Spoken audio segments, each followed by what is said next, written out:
योहानकृत शुभवर्तमान अध्याय 18. येशूला अटक करतात. हे बोलल्यावर येशू आपल्या शिष्यासुद्धा किद्रोन ओहळाच्या पलीकडे गेला. तेथे बाग होता. त्यात तो व त्याचे शिष्य गेले. ही जागा त्याला धरून देणारा यहुदा यालाही ठाऊक होती, कारण येशू आपल्या शिष्यासहित तेथे वारंवार जात असे.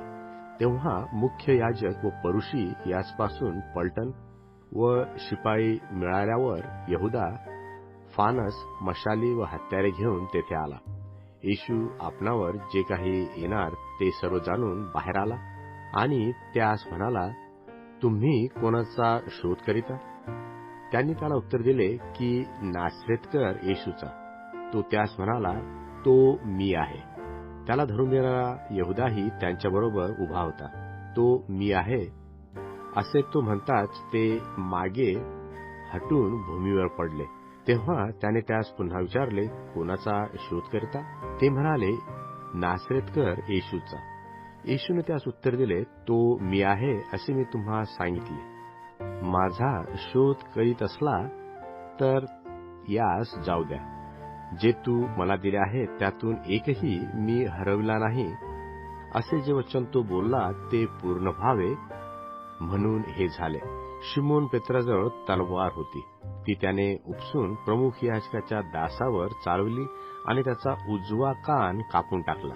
त्या दासाचे नाव मल्ख होते. येशू पेत्राला म्हणाला, तलवार म्यानात घाल. पित्याने जो प्याला मला दिला तो मी पिऊ नये काय?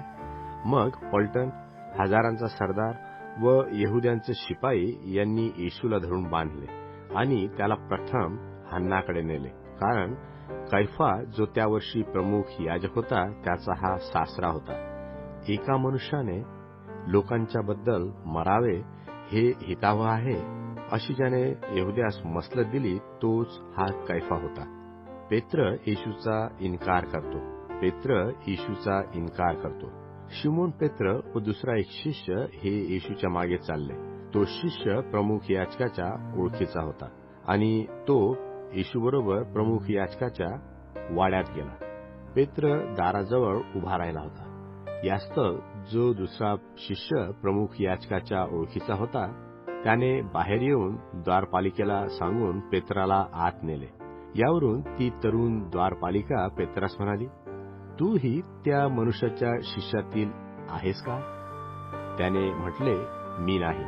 तेव्हा थंडी होती म्हणून दास व शिपाई हे कोळशाचा विस्तव पेटवून शेकत उभे राहिले होते आणि त्यांच्याबरोबर पेत्रही उभा राहून शेकत होता.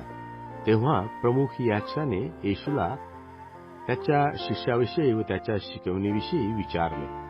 येशूने त्यास उत्तर दिले की मी जगासमोर उघड बोललो आहे. जेथे सभास्थानात व मंदिरात सर्व यहुदी मिळतात तेथे मी नेहमी शिक्षण दिले.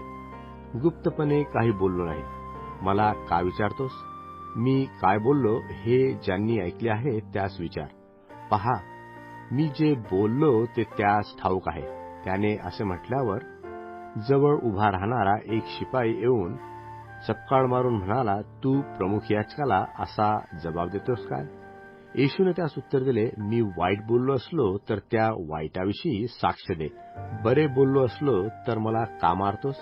तेव्हा हन्नाने त्याला प्रमुख याजक कैफा याचकडे बांधलेलेच पाठविले. शिमोन पेत्र शेकत उभा राहिला होता. ते त्याला म्हणाले, तूही त्या शिष्यातील आहेस का? तो नकारून बोलला, मी नाही. मग ज्याचा कान पेत्राने कापून टाकला होता त्याचा एक नातलग प्रमुख याजकाच्या दासापैकी एक होता.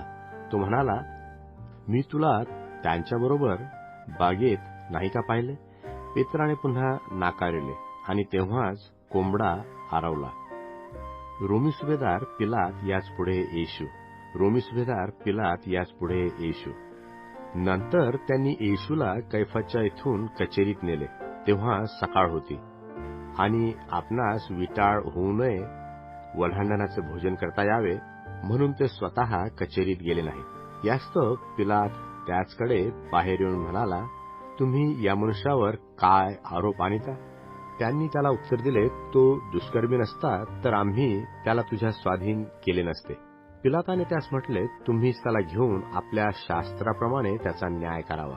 यहुदी त्याला म्हणाले, कोणाचा जीव घेण्याचा आम्हाला अधिकार नाही. आपण कोणत्या मरणाने मारणार हे कळविताना येशूने जे वचन सांगितले होते ते पूर्ण व्हावे म्हणून असे झाले. यास्तव पिलात पुन्हा कचेरीत गेला आणि येशूला बोलावून म्हणाला, तू यहुद्यांचा राजा आहेस काय? येशूने उत्तर दिले, तू आपण होऊन हे म्हणतोस किंवा दुसऱ्यांनी तुला माझ्याविषयी सांगितले? पिलाताने उत्तर दिले, मी यहुदी आहे काय? तुझ्याच लोकांनी व मुख्य याजकांनी तुला माझ्या स्वाधीन केले. तू काय केलेस? येशूने उत्तर दिले, माझे राज्य या जगाचे नाही. माझे राज्य या जगाचे असते तर मी यहुद्यांच्या स्वाधीन होऊ नये म्हणून माझ्या शिपायांनी लढाई केली असती, परंतु माझे राज्य येथले नाही.